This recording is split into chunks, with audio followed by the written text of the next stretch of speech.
చేతులారంగ శివుని పూజింపడేని, నూరు నువ్వంగ హరికీర్తి నుడువడేని, దయు సత్యంబులోనుగా దలపడేని, కలుగనేటికి తల్లుల కడుపు చేటు. పలికెడిది భాగవతమట, పలికించు విభుండు రామభద్రుండట, నీ బలికిన బోహరమగునట, పలికెద వేరుండుగాత పలుకగనేల. సరే, అలాగే పలుకుతాను. మరో కథ నేనెందుకు చెప్పాలి, భాగవతమే చెబుతాను. ఈరోజు శ్రీ మదాంధ్ర మహాభాగవతంలోని అష్టమ స్కందంలోని గజేంద్ర మోక్షణ కథ గురించి తెలుసుకుందాము. ఒకరోజు పరీక్షిత్తు మహారాజు నీరాట వనాటములకు పోరాటం బెట్లు కలిగే, పురుషోత్తముచే ఆరాట మెట్లు మానెను, ఘోరాటవిలోని భద్రకుంజరమునకున్. నీటిలో ఉండే మొసలికి అడవిలో తిరిగే ఏనుగుకు పోరాటం ఎలా సంభవించింది? ఘోర అరణ్యములోని మదపుటేనుగు యొక్క ఆర్తిని పురుషోత్తముడు ఎలా పోగొట్టాడు? మునీశ్వర, ఈ కథను నాకు చెప్పు, వినాలని చాలా కుతూహలంగా ఉంది. చెవులకు పండుగల, మనసుకు ప్రీతి కలిగేలా వింటాను. ఈ కథలయందు రుణ్యశ్లోకుడు హరి చెప్పబడును సూరి జనముచే, ఆ కథలు పుణ్యకథలని ఆకర్ణింపుదురు పెద్దలు అతి హర్షమునన్. పండితులు ఏ కథలయందు పుణ్యకీర్తి అయిన హరిని గూర్చి చెబుతారో ఆ కథలు పుణ్యకథలని పెద్దలు అత్యానందంతో వింటూ ఉంటారు. ఈ రీతిగా ప్రాయోపవేశానికి కూర్చున్న పరీక్షిత్తు మహారాజు ఆ శుకమహర్షిని అడగ్గా, శుకమహర్షి పరీక్షిత్తు మహారాజుకు వివరంగా ఇలా చెబుతూ ఉన్నాడు. మహారాజా విను, పాల సముద్రంలో త్రికూటమనే పర్వతం ఉంది. అది 10,000 యోజనాల ఎత్తు, అంతే వెడల్పుతో ఉంటుంది. దాని 3 శిరాలు బంగారం, ఇనుము, వెండిమయులై ఉంటాయి. పార్శ్వాలలోనూ శిఖరాలపైన ఉండే రంగురంగుల రత్నాల చేత, గైరికాది ధాతువుల చేత దిక్కులు, భూమి, ఆకాశం మెరిసిపోతూ ఉంటాయి. ఆ పర్వతంపై పెద్ద పెద్ద చెట్లు, లతలు, పొదలు ఉన్నాయి. సెలయేళ్లు వృధ చేస్తూ ప్రవహిస్తూ ఉంటాయి. ఆ కొండ చర్యలలో కిన్నరులు దివ్య విమానాలు ఎక్కి తిరుగుతూ ఉంటారు. ఇంకా ఆ పర్వతం మీద మాది ఫలం, లవంగం, పుల్లమాది ఫలం, మామిడి, మొగలి, జీడి, అంబాలం, తెల్లతెగడ, పనస, రేగు, పొగడ, ప్రబ్బలి, మర్రి, కొండమల్లె, ముల్ల, ఎర్రగోరింట, తుమ్మ, కోవిదారం, ఖర్జూరం, నారికేలం, వావిలి, చందనం, వేము, మందారం, నేరేడు, నిమ్మ, పూలగురివింద, ఇప్ప, తాడి, తక్కోలం, తమాలం, నెరకతాడి, రసాలం, మద్ది, మోదటి, మారేడు, ఉసిరిక, పోక, కడిమి, గన్నేరు, అరటి, వెలగ, ఉమ్మెత్త, కలజువ్వి, దిరిసెన, ఇరుగుడు, అశోకం, మోదుగు, పొన్న, సురపొన్న, సంపెంగ, మెట్టతామర, మరువకం, మంచిమల్లె మొదలైన రకరకాల పెద్ద చెట్లు ఉన్నాయి. వాటికి నిరంతర వసంత సౌభోగ్యోదయమే. అందుచేత అవి ఎప్పుడూ పొటమరుస్తూ, చిగురిస్తూ, మొగ్గ తొడుగుతూ, పుష్పిస్తూ, ఫలిస్తూ ఉంటాయి. కొమ్మలతో, రెమ్మలతో, తీగలతో అందంగా ఉంది. ఆ వనాలలో చిలుకలు, కోయిలలు గుమికూడి పండిన పండ్లను తమ ముక్కులతో పొడవుగా కారుతున్న రసం కాలువలై ప్రవహిస్తుంది మహారాజా. ఇంకా బంగారంతో కూడిన కొలనులో తెల్ల కలువలు, ఎర్ర కలువలు, కమలాలు విప్పారి పరిమళాలను వెదజల్లుతూ ఉన్నాయి. ఆ సువాసనలను ఆస్వాదించి అలసి మత్తెక్కి ఆడుతుమ్మెదలతో కలిసి కొద తుమ్మెదలు ఝుంకార గీతాలు పాడుతూ ఉన్నాయి. ఆ తుమ్మెదల ఝుంకారానికి తోడుగా వాటి ప్రక్కనే శకుంత పక్షులు, కలహంసలు, కారండవ పక్షులు, నీటికోళ్ళు, చక్రవాకాళ్ళు, కొంగలు, కొక్కెరలు, చీమ కొక్కెరలు మొదలైన నీటి పక్షులు చేసే రుదలు ఆకాశమంతా నిండి చెవులు దిబ్బడ వేసేలా చేస్తున్నాయి. ఆ కొండచర్యల్లోని గుహలు సూర్యకాంతమనులు, మరకతాలు, పద్మరాగాలు, వజ్ర వైఢూర్య నీల గోమేదిక పుష్య రాగాలతో నిండి బంగారుమయమై వెండిమయమై ఉన్నాయి.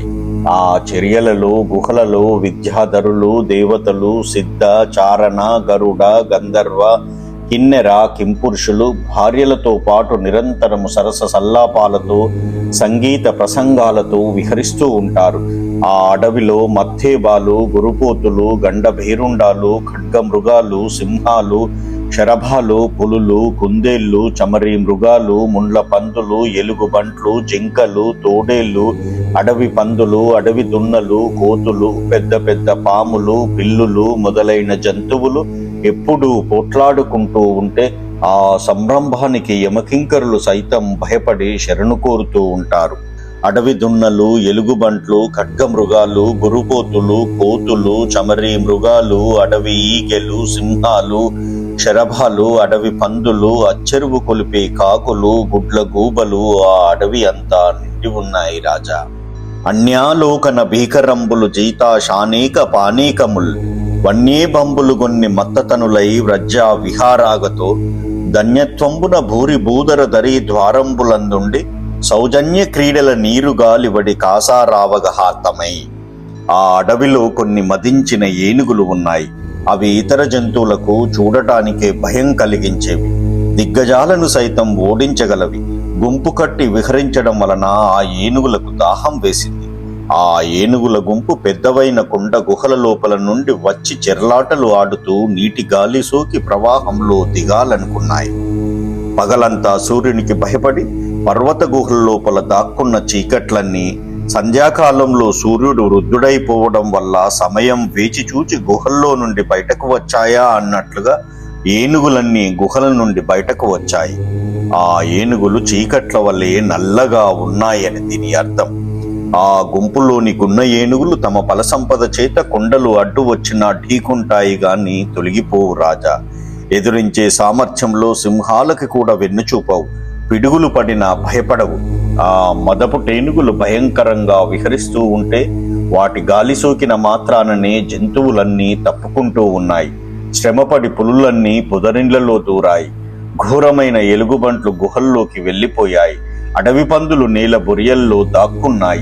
లేళ్లన్నీ అన్ని దిక్కులకు చెదిరిపోయాయి.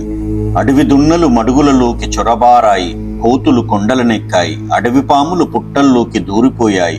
నెమళ్ళు ఆకాశానికి ఎగిరిపోయాయి. చమరీ మృగాలు భయపడి తమ తోకలైన చామరాలతో ఆ ఏనుగులకు విహరించడం వలన కలిగే శ్రమ తొలగిపోయేలా విసురుతూ ఉన్నాయి. ఆ ఏనుగులు వస్తూ ఉంటే జంతువులన్నీ చెల్లా చెదరు అయిపోయాయని దీని అర్థం. పరిమళించే ఆ మదగజాల మదధారలను నిశ్చలంగా తమకముతో కడుపు నిండా త్రాగిన కొదమ తుమ్మెదల గుంపు జుమ్మని పాటలు పాడాయి. పరాయి ఆడుతుమ్మెదకు మాటి మాటికి ఏనుగుల మదజల సువాసన ఎందుకు అనుకుని ఒక తుమ్మెద తన చెంతకు వచ్చిన ఆడుతుమ్మెదకు నిండైన మగతనంతో దానిని అందిస్తూ ఉంది. ఆడు ఏనుగుల మదజల పరిమళాలను కోరి ఆస్వాదించిన ఆడుతుమ్మెదలు ఎంతో ఉత్సాహంగా స్తంభింపజేసేలా జుంజుమ్మని పాటలు పాడుతూ ఉన్నాయి. తమ ప్రియురాళ్ళు ముందుగా పరిగెత్తి ఇష్టంగా ముసురుకుంటే ఏనుగుల మదజలంపై మక్కువ చూపక గండు తుమ్మెదలు మనసుల్లోనే ఉల్లాసాన్ని పొందుతూ ఉన్నాయి. ఆ సమయంలో ఏనుగు గున్నలు నీటి పడియలను వాసన చూస్తూ, కాలితో తొక్కుతూ, పండ్లు ఉన్న చెట్లను రాపాడిస్తూ, చిగురుటాకులను తొందరగా మేస్తూ, పులులను, దున్నపోతులను, లేళ్లను వెళ్ళనీయకుండా బెదిరిస్తూ, నీటి మడుగుల్లో దిగి కలిచివేస్తూ, కొండలకు తమ చెక్కిళ్లను రాస్తూ చెర్లాటలు ఆడుతున్నాయి రాజా. ఇంకా అవి తమ తొండాలలో మదజలం స్రవించే చెక్కిళ్లతో కుంభస్థలాలతో రాపిడి చేస్తే కొండలు కూడా తలక్రిందులై పడిపోతాయి. దిక్కులు పగిలిపోతాయి. చూచిన లోకాలు భయపడతాయి. ఎక్కడ చూచినా అడవిలో లెక్కకు మిక్కిలిగా సంచరించే ఆ ఏనుగుల గుంపు నుండి ఒక మగ ఏనుగు దూరమై మిగిలిపోయింది. దానిని కొన్ని ఆడ ఏనుగులు సేవిస్తూ వెంట నడిచాయి. ఈ విధంగా తనకు ముందు వెనుకల రెండు వైపుల దప్పిక తీర్చుకోవడానికి వస్తున్న ఏనుగుల గుంపు కనిపించక ఆ మగ ఏనుగు దారి తప్పి తొలగి భగవంతుడు ఇచ్చిన బుద్ధి సరిగా పనిచేయకపోవడంతో తాను తన ఆడ ఏనుగుల గుంపు వేరే దారిని పడిపోతూ ఉంది. ఆ గజరాజు నీటి గుంటల ప్రక్కన మొలిచిన లేత పచ్చికను కొరతలేక మచ్చికగా తన భార్యలకు అందిస్తూ ఉన్నాడు. చిగురు గుత్తులలో, గట్టిపూల కొమ్మలలో ప్రాణప్రియులకు భాగం పెడుతూ ఉన్నాడు.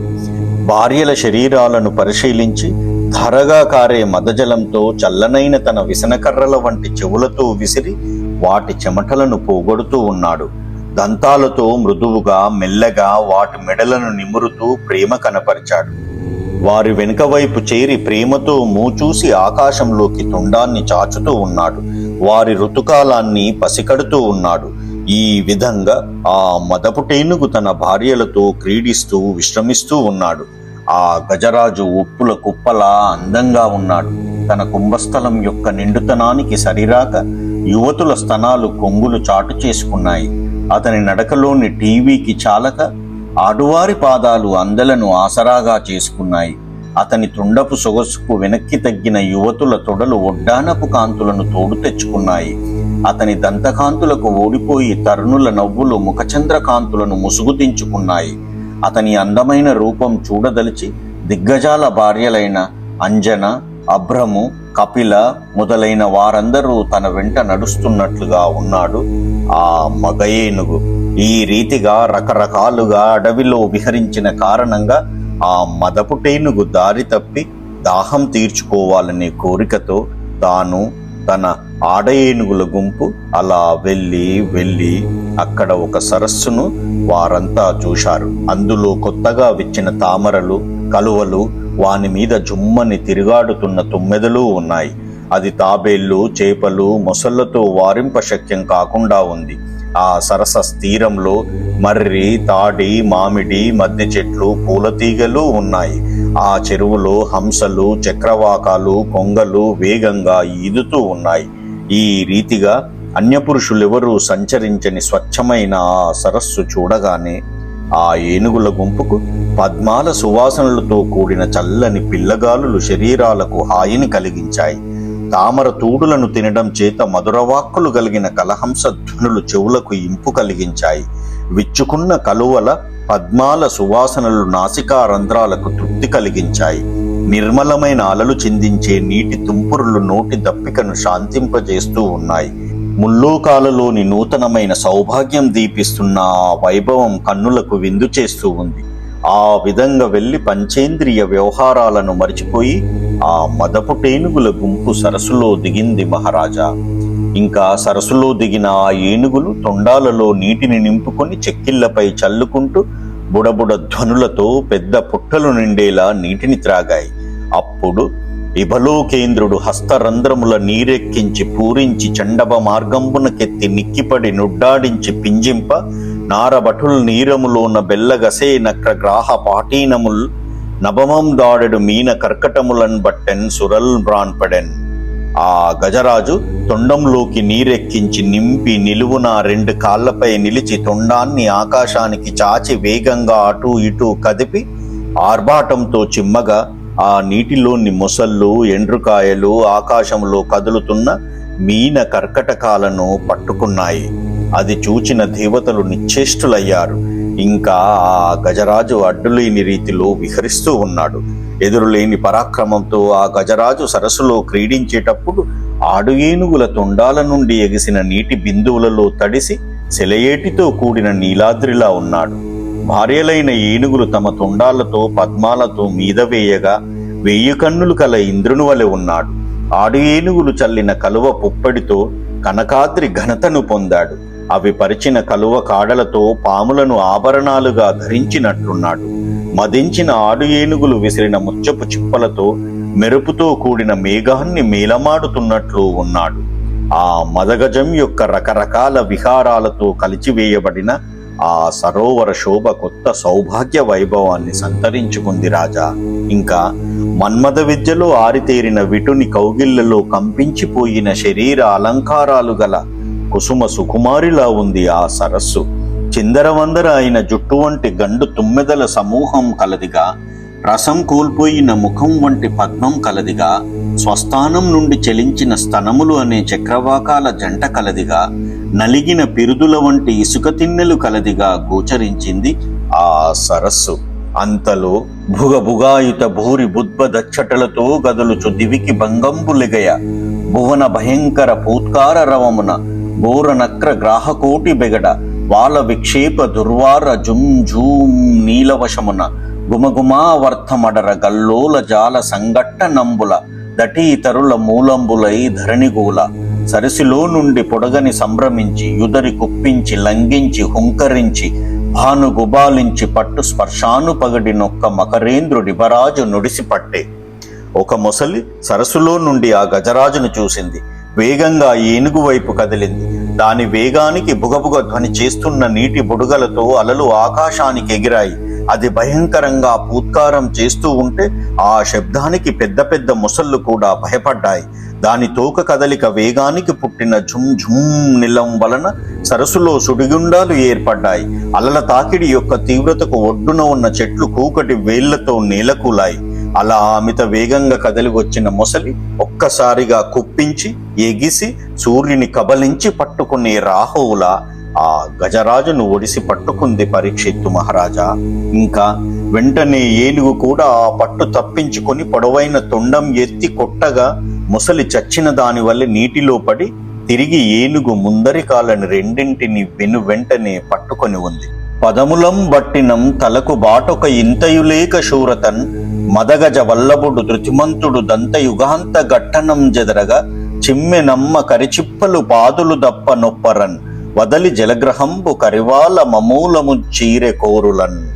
ముసలి తన పాదాలను పట్టుకున్న మదగజం ఏమాత్రం భయపడకుండా ధైర్యంతో విక్రమించి 2 దంతాల యొక్క మొనలతో ఆ ముసలి యొక్క చిప్పలు కదిలి రూపు చెడిపోయేలా పొడిచింది. అప్పుడు ఆ ముసలి కాళ్ళు వదిలి ఏనుగు తోక మూలంలో కోరలతో చీరింది. గరిదిగిచి మకరి సరసికి గరిదరికిని మకరి దిగుచు గరకరి బెరయన్ గరికి మకరి మకరికి గరి భరమనుచు నతల కుతల బటులు అదురుపడన్. అలా ఆ 2 పంతం పూని ఏనుగును మొసలి నీటిలోకి లాగుతుండగా ఏనుగు మొసలిని తీరానికి లాగుతూ ఉంది.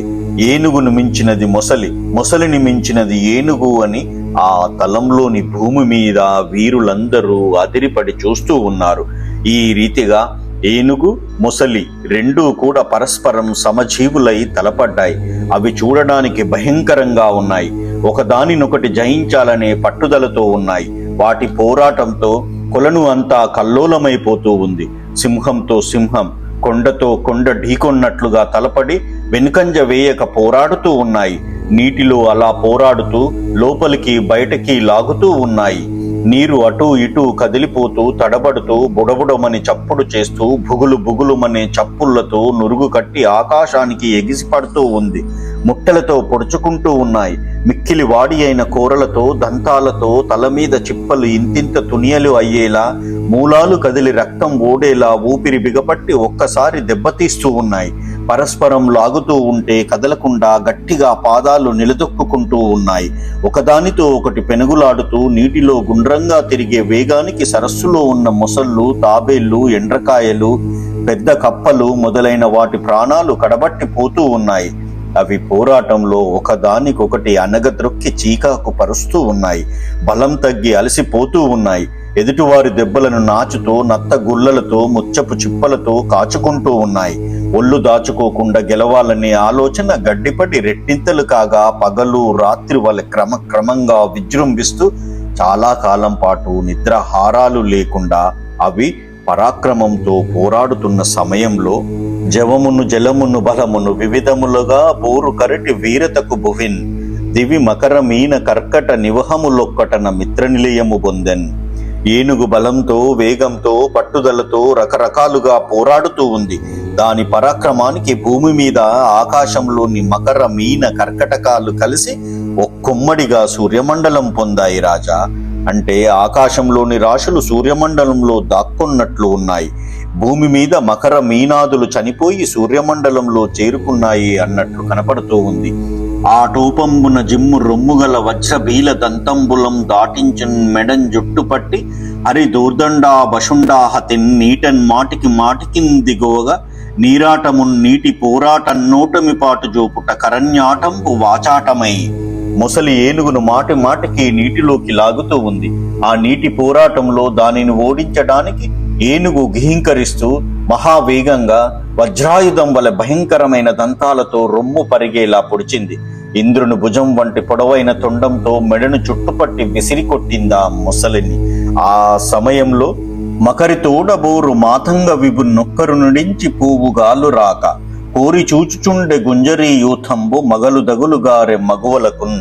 ముసలితో పోరాడే గజరాజును ఒంటరిగా విడిచిపోవడానికి కాళ్ళు రాక ఆడు ఏనుగులన్నీ దాని జయాన్ని కోరి చూస్తూ ఉండిపోయాయి.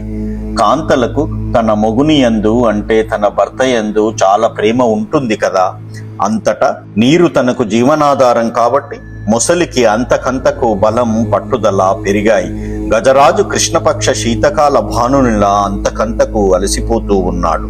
ఊరుకుం గుంబ యుగంబుపై హరిక్రియన్ హుమ్మంచు బాదంబులన్ నిరయం గంటం వెన్నుదను నిగయన్ హేలాగతిన్ వాలం జర్చున్ నుగ్గుగదాకు ముంచు మునుగున్ శల్యంబులన్ దంతముల్ విరుగన్ వ్రేయుచు పొంచి పొంచి కదియున్ వేదండ యూదోత్తమున్.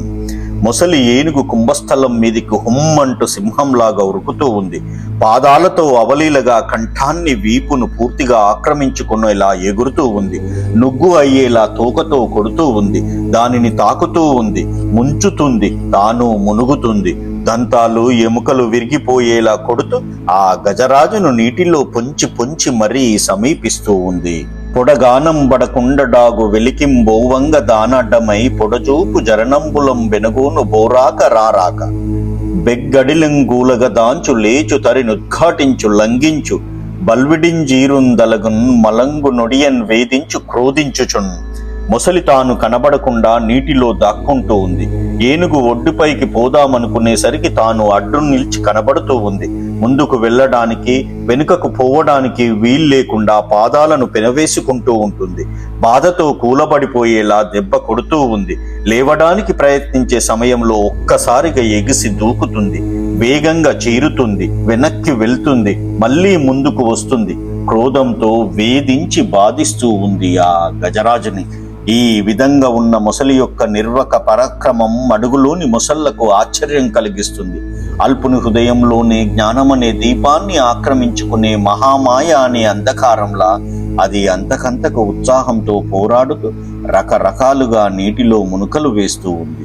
అది మహాసాహసంతో పాదాలను రెండింటిని నీళ్లకు తన్నిపెట్టి ఊపిరి బిగపట్టి పంచేంద్రియాలను ఏకోన్ముఖం చేసి బుద్ధి అనే తీగకు మరో ఆకు తొడిగించి బ్రహ్మపదాన్ని అందుకొని ఆనందంతో క్రీడించే యోగీంద్రునిలా ఏనుగు పాదాన్ని ఆక్రమించి పట్టుకొని పరాక్రమం చూపుతూ ఉంది. వనగజాన్ని బాధిస్తున్న నీటిలో సంచరించే మొసలిని చూచి ఇంద్రుని ఏనుగు తాను కూడా వనగజమే కాబట్టి భయంతో పారిపోయి ఆ ఇంద్రుని కూడా బాధించి దేవతలు పట్టుకోబోగా పట్టనీయకుండా ఆకాశానికి వెళ్ళిపోయినట్లు ఉంది. అంటే ఐరావతం ఆకాశంలో ఉండడానికి కారణం ఈ మొసలి వలన అన్న భయం కనిపిస్తూ ఉంది మహారాజా. ఊహగలిగి జీవన పుటోలమునంబడి పోరుచున్ మహామోహలతా నిబద్ధ పదమున్ విడిపించు కొనంగలేక సందేహము బంధు దేహిక్రియి దీనదశన్ గజముండే భీషణ గ్రాహ దురంతర దంత పరిగట్టిత పాద కురాగ్రశల్యమై ఆలోచనలు అస్తవ్యస్తమై జీవితపు లోతులలో పడి కొట్టుకుంటూ పోరాడుతూ మహామోహం అనే పాశాలతో కట్టబడిన స్థితి నుండి బయటపడలేక గిజగిజలాడే జీవుని వలె గజరాజు కూడా దిక్కుతోచగా నీటి లోతులో పడి పోరాడుతూ పెద్ద మొసలి అనే లత పెనవేసుకుపోయిన పాదాన్ని విడిపించుకోలేక తన ప్రాణాలపై సందేహిస్తూ దీనదశను పొందింది రాజా. భయంకరమైన మొసలి వాడి అయిన కూరలతో పొడవడంతో ఏనుగు కాలిగిట్టెలు చితికిపోయాయి. ఈ విధంగా అలయక సొలయక వేసట నొలయక కరి మకరి తోడ నుద్దండత రాత్రులు సంధ్యలు దివసంబులు సలిపే పోరాట మొక్క 1000 సంవత్సరముల్. అలసి సొలసిపోక విసుగు చెందకుండా ఏనుగు మొసలితో రాత్రులు సంధ్యలు పగళ్ళు ఎడతెరిపి లేకుండా 1000 సంవత్సరాలు ఘోరంగా పోరాడింది. ఆ ఏనుగు మొసలితో అనేక సంవత్సరాలు అత్యధికమైన బలంతో పోరాడింది. శరీరం శిథిలమైపోయింది. తన బలాన్ని శత్రువు బలాన్ని ఎంచి చూచుకుంది. దీనిని గెలవాలనే వ్యర్థమైన కోరిక ఇంకెందుకు నాకు, దీనితో సమానంగా పోరాడలేను అని బాధపడి పూర్వ పుణ్య ఫలంగా వచ్చిన దివ్య జ్ఞాన సంపదతో ఇలా అనుకుంటూ ఉంది రాజా. ఏ రూపంబున దీన్ని గెల్తు నిటమీదే వెంట జింతింతు నివ్వారింజీరుడు నివరడ్డ మీక నివ్వారి ప్రచారోత్తమున్ వారింపం దగువారలెవ్వరఖిల వ్యాపార పారాయణుల్ లేరే మృక్కెద దిక్కుమాలిన మొరాలింపం ప్రపుణ్యాత్మకుల్. ఏ రీతిగా దీనిని గెలుస్తాను, ఇకపైన ఏ ఉపాయాన్ని ఆలోచించను, ఎవరిని పిలువను, ఎవరు అడ్డుపడతారు, ఈ ముసలిని ఆపేవారు ఎవరు, దిక్కులేని వారి మొర ఆలకించే పుణ్యాత్ములు, సమస్త వ్యవహారాలను చక్కబెట్టడంలో దిట్టలు అయిన వారు లేరా, వారికి మొక్కుతాను. పెక్కు ఏనుగుల గుంపులు ఎంతో కాలంగా గౌరవిస్తూ ఉండగా అడవిలో 10 లక్షల కోట్ల ఆడ ఏనుగులకు అధిపతినై ఉన్నాను. నా మదజలం చేత పుష్టిగా పెరిగిన చందన లతల నీడలలో ఉండలేక ఈ నీటికి ఆశపడి ఇటు ఎందుకు వచ్చాను? భయం కలుగుతూ ఉంది దేవుడా, ఈ ఆపద ఎలా తొలగిపోతుందో కదా అని. ఎవ్వనిచే జనించు జగమెవ్వని లోపల నుండు లీనమై ఎవ్వని ఎందుడిందు పరమేశ్వరుడెవ్వడు, మూల కారణం బెవ్వడు, ఆది మధ్య లయుడెవ్వడు, సర్వము దానయైన వాడెవ్వడు, వాని ఆత్మ పౌనీశ్వరుని శరణంపు వేడదని. ఈ విశ్వమంతా ఎవని నుండి పుట్టి ఎవని లోపల ఉండి ఎవని యందు లయించిపోతుందో, ఎవడు పరమేశ్వరుడో, అంతకు మూల కారణం ఎవడో, ఆది మధ్యాంతాలు లేనివాడు ఎవడో, ఈ సమస్తము తానే అయినవాడు ఎవడో, సర్వంతర్యామి అయిన ఈశ్వరుణ్ణి శరణు కోరుతున్నాను నేను అంటూ ఒక్కొక్కసారి తన మాయ చేత లోకాలను వెలుపలికి ప్రకటిస్తూ, ఒక్కొక్కసారి లోపలికి ఉపసంహరిస్తూ, ఆ కార్యకారణాలు రెండూ కూడా తానే అయి ఈ సకల వ్యాపారానికి సాక్షీభూతుడుగా ఉండే నిర్మలుడు ఆత్మ మూలంలో ఉండే ఈశ్వరుణ్ణి నేను ప్రార్థిస్తూ ఉన్నాను అంటూ ఉంది. ఇంకా లోకంబులు లోకేశులు లోకస్తులు డిగినదిదిన లోకంబగు పెంజీకటి కవ్వల నివ్వం డేకాకృతి వెలుగునతని నే సేవింతున్. ప్రకటమయ్యే లోకాలు, లోకాలలో ఉండేవారు, లోకాలను పాలించేవారు అన్నీ అందరూ నశించిపోగా చివరికి లోకాలేవీ లేని పెనుచీకటి ఒక్కటి మిగులుతుంది. దానికి అవతల ఏకాకారుడై వెలిగే ఆ ఈశ్వరుణ్ణి నేను సేవిస్తాను. నర్తకుని భంగింబెక్కగు మూర్తులతో నివ్వడాడు మునులు దివిజులం కీర్తింప నేరెవ్వని వర్ధన మరులెరుగరట్టి వాని నుతింతున్. అనేక రూపాలతో నటును వలె ఎవడు నటిస్తూ ఉంటాడో, మునులు దేవతలు కూడా ఎవనిని స్తుతించలేరో, ఎవని ప్రవర్తనను ఇతరులు తెలుసుకోలేరో అటువంటి వానిని నేను స్తుతిస్తూ ఉన్నాను అంటూ ఆ గజరాజు మొరపెట్టుకోవడం ప్రారంభించింది. రాజా, ముక్త సంగులైన మునులు దిదృక్షులు సర్వభూతహితులు సాధుచిత్తుల సదృశ వ్రతార్జులై కొల్తురెవ్వని దివ్యపదము వాడు దిక్కు నాకు. సంసార సాంగత్యాన్ని వదిలివేసిన మునులు, భగవంతుని చూడగోరిన వారు, ప్రాణులందరికీ మేలు చేసేవారు, మంచి మనసు కలవారు ఎవని దివ్య పాదాన్ని సాటిరాని వ్రతాలతో కొలుస్తూ ఉంటారో అతడే నాకు దిక్కు. ఎవనికి పుట్టుక షడ్భావ వికారాలు అనే దోషం, నామరూపాలు కర్మలు గుణాలు అనేవి లేకపోయినా లోకాలను సృష్టించడం కోసం, లయం చేయడం కోసం తన మాయ చైతన్య ఇవన్నీ ఎవడు ధరిస్తూ ఉంటాడో ఆ పరమేశ్వరునకు, అనంత శక్తిమంతునకు, బ్రహ్మకు, జ్యోతి స్వరూపునకు, రూపరహితునకు, చిత్రమైన నడవడి కలవానికి, సాక్షీభూతుడైన వానికి, ఆత్మను ప్రకాశింపజేసే వానికి, పరమాత్మకు, పరబ్రహ్మకు, మాటలతో బుద్ధితో మనసుతో చేరుకోలేని శుచికి, సత్వగుణాన్ని ఆశ్రయించి నిష్కర్ముడుగా ఉండే నేర్పరిని మెచ్చుకునే వానికి నేను నమస్కరిస్తున్నాను అని గజరాజు మొరపెట్టుకుంటూ ఉంటుంది. శాంతుడు, మోక్ష సుఖం తెలిసినవాడు, ముక్తికి అధిపతి, అఖండ స్వరూపుడు, దుష్టులకు భయంకరుడు, లౌకికులకు అందనివాడు, గుణధర్మాలు కలవాడు, సౌమ్యుడు, అధిక విజ్ఞానం కలవాడు, ఇంద్రియ వ్యాపారాలు చేసేవాడు, వాటికి అధ్యక్షుడు, పెక్కు శరీరాలలో ఆత్మరూపుడై ఉండేవాడు, దయా సముద్రుడు, అన్నింటికీ మూలమైన వాడు, ఆత్మకు ఆధారమైన వాడు, సమస్త ఇంద్రియాలను నడిపేవాడు, దుఃఖాలను అంతం చేసేవాడు, అసత్యమనే నీడతో కలిసి వెలుగుతూ ఉండే అద్వయుడు, మహోత్తరుడు, అన్నిటికీ కారణమైన వాడు, కారణం లేనివాడు అయిన పరమేశ్వరునకు నన్ను కాపాడమని నమస్కరిస్తూ ఉన్నాను. కర్మలన్నీ యోగాగ్ని చేత దగ్ధమైన యోగీశ్వరులు ఇతరమేమీ తెలియక యోగయుక్తమైన మనసులతో ఏ మహాత్ముని చక్కగా చూస్తూ ఉంటారో అటువంటి పరమముని నేను సేవిస్తూ ఉన్నాను.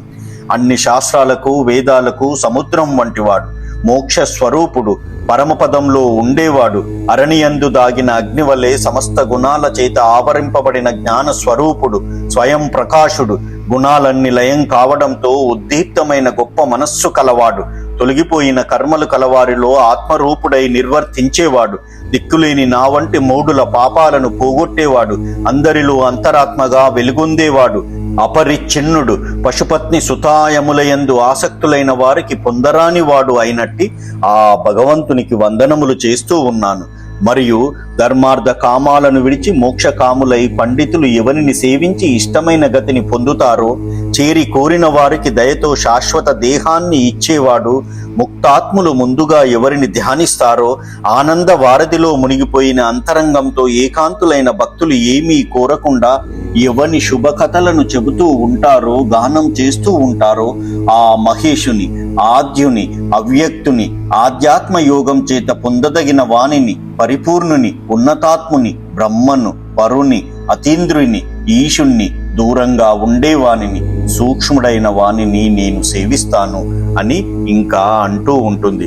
అగ్ని మంటలను, సూర్యుడు కిరణాలను ఏ విధంగా ప్రసరింపచేస్తారో, మళ్ళీ ఏ విధంగా ఉపసంహరిస్తాడో, అలాగే భగవంతుడు తన చేతులతో బ్రహ్మాదులను, దేవతలను, సమస్త జంతు సమూహాన్ని లోకాలలో గొప్ప నామరూప భేదాలతో కల్పించి మరల లయింపజేస్తాడు. మనస్సు, బుద్ధి, ఇంద్రియములు తానే అయి గుణాలను కల్పిస్తాడు. భగవంతుడు స్త్రీ రూపము కాదు, పురుష రూపము కాదు, నపుంసక రూపము కాదు, పశుపక్షాది రూపుడు కాదు, దేవతా స్వరూపుడు కాదు, మానవ రూపుడు కాదు. కర్మల చేత గాని, గుణభేదాల చేత గాని, సదసత్తుల చేత గాని వ్యక్తం కాడు. అయినా అన్నీ తానే అయి ఉంటాడు. అటువంటి భగవంతుణ్ణి నేను తలుస్తాను అంటూ ఇంకా కలడందురు దీనుల ఎడ గలడందురు పరమయోగి గణముల పాలం కలడందురన్ని దిశలను గలండు కలండనడి వాడు గలడో లేడో. భగవంతుడు దీనుల యందు ఉంటాడు అంటారు, పరమయోగుల సమూహాల దగ్గర ఉంటాడు అంటారు, అన్ని దిక్కులా అతడు ఉంటాడు అంటారు. ఉంటాడు ఉంటాడు అనేవాడు అసలు ఉన్నాడో లేడో. కలుగడే నా పాలి కలిమి సందేహింప గలిమిలేములు లేక కలుగువాడు. నా కడ్డ పడరాడే నలిన సాధువులు చేయబడిన సాధుల కడ్డు పడెడువాడు. చూడడే నా పాటు జూపులంజూడక చూచువారుల కృప చూచువాడు. లీలతో నా మొరాలింపడే మొరగుల మొరలిరంగుచు దన్ను మొరగువాడు. అఖిల రూపముల్ ధనరూపమైనవాడు. ఆది మధ్యాంతముల్ లేక ఎడరువాడు. భక్త జనముల దీనుల పాలివాడు. వినడే, చూడడే, తలపడే, వేగరాడే. భగవంతుడు ఉండడం లేకపోవడంతో సంబంధం లేకుండా ఉండేవాడు. అటువంటి వాడు నా పాలిటికి ఉన్నాడా లేడా అనే సందేహం కలుగుతూ ఉంటే ఎందుకు రావడం లేదు? దుష్టుల చేత చిక్కిన సాధుజనులకు అడ్డుపడేవాడు నాకెందుకు అడ్డుపడడం లేదు? చర్మ చక్షువులతో గాక అంతఃచక్షులతో చూచేవారిని దయ తలిచేవాడు నా కష్టాన్ని ఎందుకు చూడడం లేదు? దీనుల మొరలు గ్రహిస్తూ తన్ను తాను ప్రకటమునర్చుకునేవాడు నా మొరను ఎందుకు ఆలకించడు? అన్ని రూపాలు తన రూపమే అయినవాడు, ఆది మధ్య అంతములు లేనివాడు, భక్తుల దీనుల పక్షం వహించేవాడు నా మొర వినగా, చూడగా, తలపగా వేగంగా రాడేమి అంటూ ఆ గజరాజు మొరపెట్టుకుంటూ ఉంటుంది పరీక్షిత్తు మహారాజా. ఇంకా భగవంతుడు విశ్వకర్త, విశ్వంతో సంబంధం లేకుండా దూరంగా ఉండేవాడు. విశ్వాత్ముడు, విశ్వవేద్యుడు, విశ్వమంతా తానే అయినవాడు, విశ్వం తాను కానివాడు, శాశ్వతుడు, పుట్టుక లేనివాడు, బ్రహ్మ, ప్రభువు, ఈశ్వరుడు అయిన ఆ పరమ పురుషుణ్ణి నేను సేవిస్తూ ఉన్నాను అని అనుకుని ఆ గజరాజు తన మనసులో ఈశ్వర సాన్నిధ్యం నిలుపుకొని ఇలా అంటూ ఉన్నాడు. లావొక్కింతై లేదు ధైర్యంబు విలోలంబయ్య ప్రాణంబులున్ టావుల్ దప్పెను మూర్ఛ వచ్చె తనువుండస్సెన్ శ్రమంబయ్యడిన్ నీవే తప్ప నిత పరం బెరుగ మన్నింపదగుందీను నిన్ రావే ఈశ్వర కావవే వరద సంరక్షింపు భద్రాత్మక అంటూ, ఈశ్వర బలం ఏమాత్రం లేదు, ధైర్యం అంతా చలించిపోయింది, ప్రాణాలు కుదుళ్ళు తప్పుతూ ఉన్నాయి, మూర్ఛ వస్తూ ఉంది, శరీరం చాలా అలసిపోయింది, శ్రమ కలుగుతూ ఉంది, నీవు తప్ప వేరెవరిని ఎరుగను, ఈ దీనుణ్ణి మన్నించు, వేగంగా రా, వరద రక్షించు, భద్రాత్మక కాపాడు అంటూ ఇంకా వినుదంట జీవుల మాటలు చనుదంట చనరాని చోట్ల శరణార్థుల కోయనుదంట పిలిచిన సర్వము గనుదంట సందేహమయ్య కరుణావార్తే. తండ్రి, నీవు జీవుల మాటలన్నీ వింటూ ఉంటావట, వెళ్ళరాని చోట్లకు కూడా వెళ్తూ ఉంటావట, శరణు కోరిన వారు పిలిస్తే ఓ అని పలుకుతావట, సమస్తం చూస్తూ ఉంటావట, దయా సముద్రుడా ఇంకా రావేమి, నాకు సందేహం కలుగుతుందయ్యా అంటూ, ఓ కమలాప్త, ఓ వరద, ఓ ప్రతిపక్ష విపక్ష దూర, కుయ్యో కవియోగ వంద్య సుగుణోత్తమ ఓ శరణాగత మరానోక ఓ మునీశ్వర మనోహర ఓ విమల ప్రభావ రావే కరుణింపవే తలపవే శరణార్థిని నన్ను కావవే ఓ లక్ష్మీపతి ఓ వరదుడా ప్రతిపక్షలైన శత్రువులను దూరం చేసేవాడా కవుల చేత యోగుల చేత వందనములు అందుకునేవాడా ఓ సుగుణోత్తమ శరణుచొచ్చిన వారికి కల్పవృక్షం వంటివాడా మునీశ్వరులకు ప్రియమైన వాడా ఓ విమల ప్రభావ నేను నిన్ను శరణు కోరుతున్నాను, నన్ను కరుణించు, నా గురించి ఆలోచించు, నన్ను కాపాడవయ్యా అంటూ మొరపెట్టి ఇంకా రక్షించే దిక్కులేని వారికి రక్షకుడైన ఈశ్వరుడు ఆపన్నుడనైన నన్ను రక్షించుగాక అని ఆకాశం కేసి నిక్కి చూస్తూ నిట్టూర్పులు విడుస్తూ ఆకాశంలోకి చెవులప్పగించి వింటూ ఆ గజరాజు మొరపెడుతూ ఉన్న సమయంలో విశ్వమయతలేమి వినియునూరకయుండి రంబుజాసనాడు లడ్డుబడక విశ్వమయుండు విభుడు విష్ణుండు జిష్ణుండు భక్తియుతున కడ్డు పడదలచే విశ్వాత్మత లేకపోవడం చేత బ్రహ్మాదులు విని కూడా అడ్డుపడకుండా ఉండిపోయారు. కానీ విష్ణువు విశ్వమయుడు జిష్ణుడు కాబట్టి భక్తి కలిగిన గజేంద్రునకు అడ్డుపడాలనుకున్నాడు పరీక్షిత్తు మహారాజా. అల వైకుంఠపురంబులో నగరిలో నామూల సౌదంబుదాపల మందార వనాంతరామృత సరహ ప్రాంతేందు కాంతోపలోత్పల పర్యంకరమా వినోదియగు నాపన్న ప్రసన్నుండు విహ్వల నాగేంద్రము పాహీ పాహీ అన గుయ్యాలించి సంభ్రంబి అయి దూరంగా వైకుంఠపురం ఉంది, అందులో అంతఃపురం, అక్కడ చాటుగా మూలన ఉన్నది ఒక భవనం. దానికి ఆనుకొని దగ్గరలోనే మందార కల్పవృక్షాల వనం మధ్యలో అమృత సరస్సు ఉంది. దాని తీర ప్రాంతంలో చంద్రకాంత మనులు కలువల చేత కూర్పబడిన తల్పం ఒకటి ఉంది. దానిపై రమాదేవితో కలిసి క్రీడిస్తున్నాడు ఆ శ్రీ మహావిష్ణువు. అతడు ఆపన్నుల పట్ల ప్రసన్నుడు కాబట్టి భయంతో గజరాజు పాహి పాహి అని మొరపెట్టుకోగా ఆ మొరను ఆలకించి తొట్టుపడి లేచాడు పరీక్షిత్తు మహారాజా.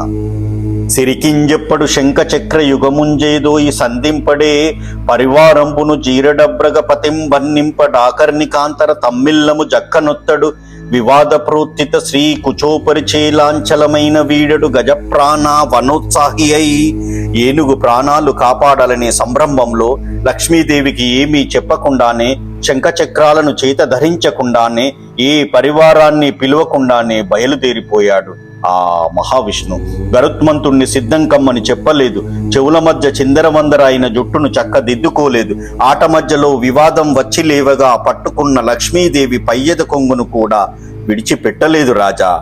ఇంకా ఆ భక్తరక్షణ పరాయణుడు ప్రాణులందరి హృదయ పద్మాలయాలలో నివసించేవాడు అయిన నారాయణుడు గజరాజు మొరపెట్టుకున్న రకరకాల దీనాలాపలను విని లక్ష్మీదేవితోడి వినోదాలను చాలించి వేగంగా దిక్కులన్నీ పరికించి గజేంద్రుని రక్షించాలనే పూనికను వహించి తన ఆయుధాన్ని ఒక్కసారి తలుచుకొని ఆకాశ మార్గాన్న బయలుదేరి వచ్చేస్తూ ఉంటే తన వెంటన్ సిరి లచ్చి వెంట నవరోధావ్రాతమున్ దాని వెనుకను పక్షీంద్రుడు వానిపొంతను ధను కౌమోదకి శంఖ చక్రాన్ని కాయంబును నారదుండు ధ్వజనీ కాంతుండు రావొచ్చిరొయ్యన వైకుంఠ పురంబునం కలుగవారావాల గోపాలమున్. తన వెనుక లక్ష్మీదేవి వెంట అంతఃపుర స్త్రీలు, వారి వెనుక గరుత్మంతుడు, అతని ప్రక్కనే ధనుస్సు, కౌమోదకి అనే పేరు గల గద, శంఖ చక్రాలు ఇవన్నీ వస్తూ ఉంటే నారదుడు సేనాపతి అయిన విశ్వక్షీణుడు రాగా క్రమంగా వైకుంఠపురంలోని వారు ఆబాల గోపాలం తరలి వచ్చారు రాజా. లక్ష్మీదేవి పయ్యద కొంగును గోవిందుడు చేతిలో పట్టుకొని వెళ్ళిపోతూ ఉన్నాడు. అందువలన ఆమె కూడా ఆయన వెనుకనే వెళ్తూ ఉంది. ఆమె ముఖ పద్మంలోని మకరంద బిందువుల వంటి చెమట బిందువు పరిమళాన్ని ఆస్వాదించి ఆనందిస్తూ ఉన్నాయి తుమ్మెదలు. అటువంటి స్థితిలో వెళ్తూ ఉన్న లక్ష్మీదేవి ఇలా అనుకుంది, తాను ఏ చోటికి వెళ్తున్నాడో చెప్పలేదు. అనాథ స్త్రీల ఆర్తనాదాలు విన్నాడో, దుష్టులైన దొంగలెవరైనా వేదాలను దొంగిలించారో, రాక్షస సమూహం దేవతల నగరపై దండయాత్ర చేసిందో, లేక చక్రాయుధుడెక్కడ చూపించు అని దుష్టులు భక్తులను ధిక్కరించి అడిగారు అని పలు రకాలుగా వితర్కించుకుంటూ భర్త వెంట నడిచే ఆమె చెవుల తాటంకాలు అటూ ఇటూ ఊగుతూ ఉన్నాయి. జుట్టుముడి వీడి భుజాలపై నాట్యం చేస్తూ ఉంది. పయ్యద కొంగు తొలగిపోయింది. ఒడ్డానం వదలైపోయి కదిలిపోతూ ఉంది. నుదుటి మీది బొట్టు జారిపోయింది. పైట చెంగు భర్త చేతిలో ఉండిపోయింది. కోటి చంద్రకాంతులతో అలరారుతూ ఉంది ఆ లక్ష్మీదేవి. వక్షస్థలం యొక్క బరువుకు నడుము వంగిపోయింది. అడిగెదనని కడువడిజెను నడిగిన తను మగుడ నుడుగడని నడనుడుగన్ వెడవెడ చెడిముడి తడబడ నడుగిడు గిడదుజడిమ నడుగిడు నెడలన్.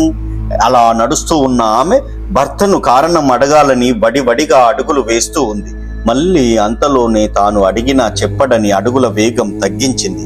ఈ విధంగా ద్వైతీభావంతో ఆమె ఒక్కొక్కసారి అడుగులు వేస్తూ ఒక్కొక్కసారి అడుగులు వేయకుండా తొట్టుపాటుతో నడుస్తూ ఉంది. పరీక్షిత్తు మహారాజా, ఇంకా మేఘం వెనుక మెరుపు తీగల ఆమె నీలమేఘ శాముని వెంట నడిచేటప్పుడు నుదిటి మీద ముంగురులను సరిచేసుకోబోతే తుమ్మెదలు ముఖపద్మం మీద చుమ్మంటూ మూగాయి. తుమ్మెదలను వారిస్తూ ఉంటే చిలుకలు దొండపండు వంటి పెదవిని కొరకడానికి ఎగిరి వచ్చాయి. చిలుకలను తూలగా చేపల వంటి కన్నుల వద్దకు ఆకాశగంగ మందాకినీలోని చేపలు చేరాయి. మీన పంక్తులను దాటితే లత వంటి శరీరంతో రాపాడడానికి మెరుపు తీగలు ఆకాశ వీధిలో పంక్తులు తీరాయి.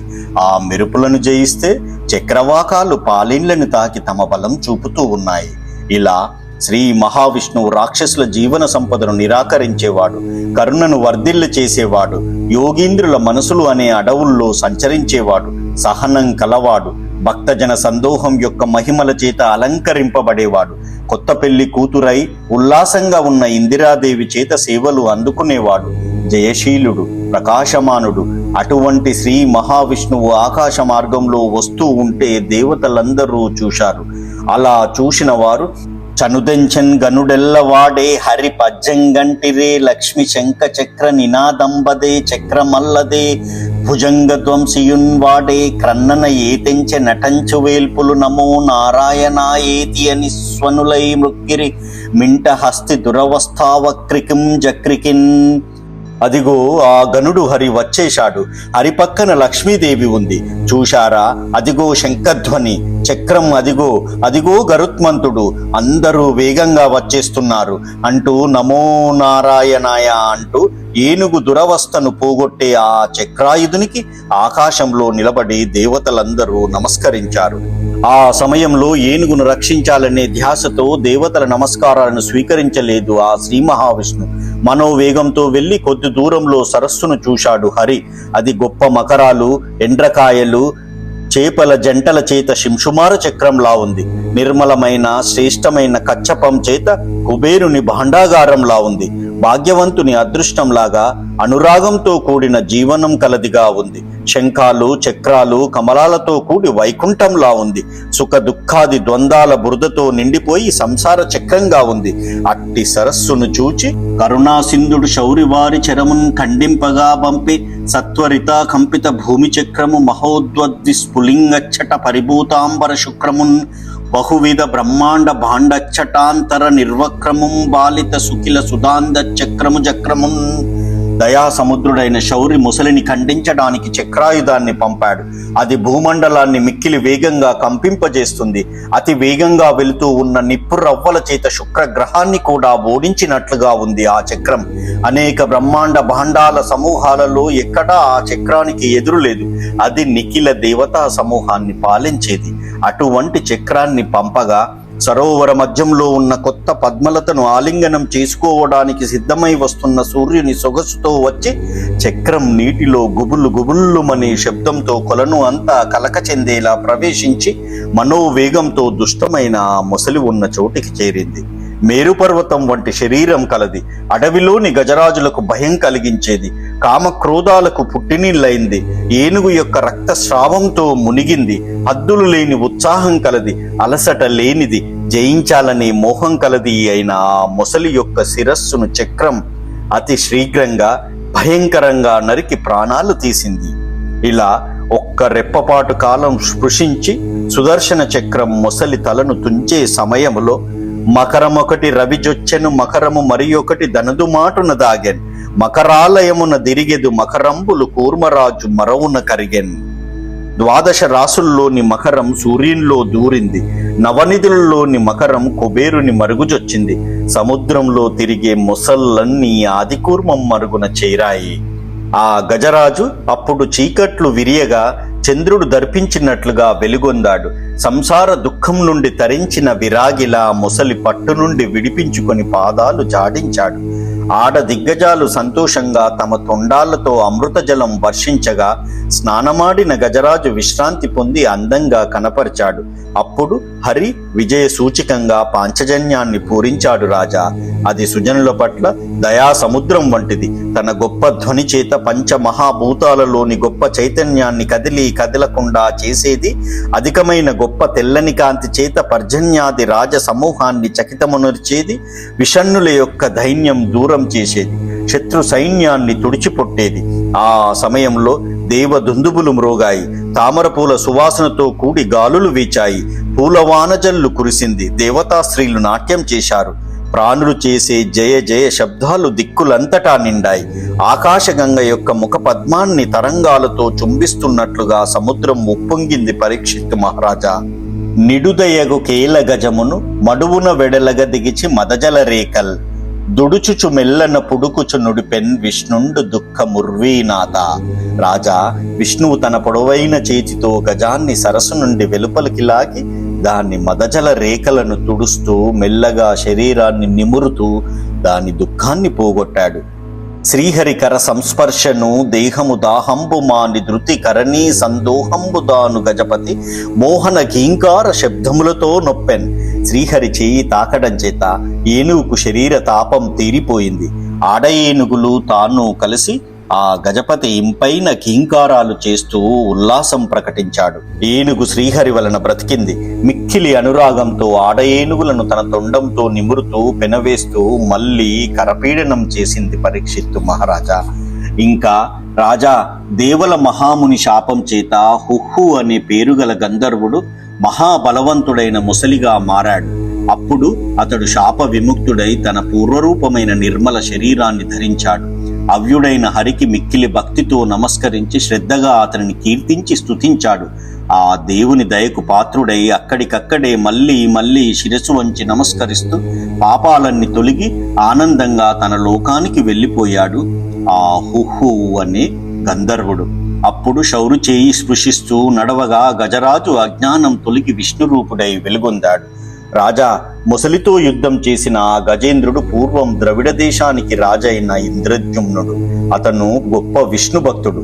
మౌనవ్రతం పాటిస్తూ పర్వత శిఖరం మీద సర్వాత్ముడైన నారాయణ్ణి మిక్కిలి శ్రద్ధగా పూజించేవాడు.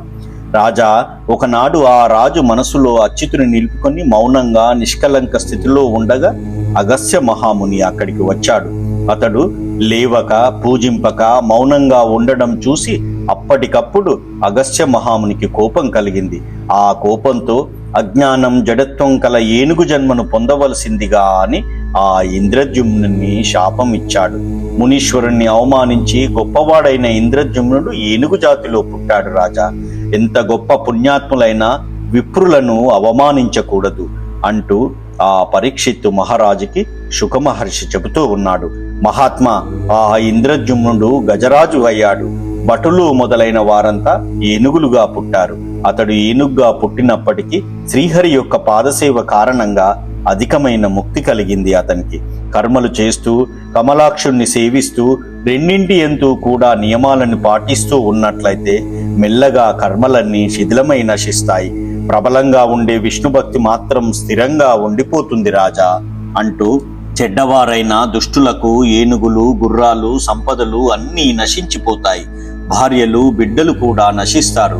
కానీ మంచివారుగా జీవించే గుణవంతులకు విష్ణుసేవ ఆసక్తులై చెడకుండా ఉండే పదార్థాలు. అప్పుడు జగతికి తండ్రి అయిన ఆ పరమేశ్వరుడు నవ్వు ముఖంతో ఉండి ఆ లక్ష్మీదేవితో ఇలా అంటూ ఉన్నాడు. బాలా, నా వెనువెంటను హేళన్ వినువీధు నుండి ఏతెంచుచు నీ చేలాంచలంబు బట్టుట కాలో నేమంటి నన్ను నంబోజముఖి పద్మముఖి. బాలా, నా వెన్నంటి ఆకాశంలో వస్తూ నీ పయ్యెద కొంగు పట్టుకున్నందుకు నీ మనసులో నా గూర్చి ఏమనుకున్నావో కదా. ఎరగుదు తెరవాయపుడు మరువను సకలంబు నన్ను మరిచిన ఎడలన్ మరుతునని ఎరిగి మరువక మొరైడిరే అని మరియుణ్యములన్. మగువా, ఎప్పుడు సకలము తెలుసుకుంటూ ఉంటాను. నన్ను మరచిన వానిని నేను మరచిపోతాను అనే సంగతిని గ్రహించి ఇతరమైన దానిని దేనిని చాటు చేసుకోకుండా నన్ను మర్చిపోకుండా మొరపెట్టుకుంటూ ఉంటే నేను వారిని మరువను సుమా. అని అనగానే పద్మనివాసిని అయిన ఆ ఇందిరాదేవి చిరునవ్వు వెన్నెలతో అందమైన ముఖం గల ముకుందినితో ఇలా అంటూ ఉంది: పరీక్షిత్తు మహారాజా, దేవా దేవర అడుగులు భావంబున నిలిపి కొలుచుకొని నా పనిగా ఓ వల్లభయేమనియద నీ వెంటను వచ్చుచుంటి నిఖిలాధిపతి. దేవా, మీ పాద పద్మాలను నా మనసులో నిలుపుకుని కొలవడమే నా పని, అంతే తప్ప ఇంకేమి అంటాను. సకలానికి అధిపతివి, నీ వెంటనే నేను వస్తూ ఉన్నాను. దీనుల కుయ్యాలింపను, దీనుల రక్షింప మేలు దీవన పొందను. దీనావన నీ కొప్పును దీనా పరాధీన దేవదేవ మహేష.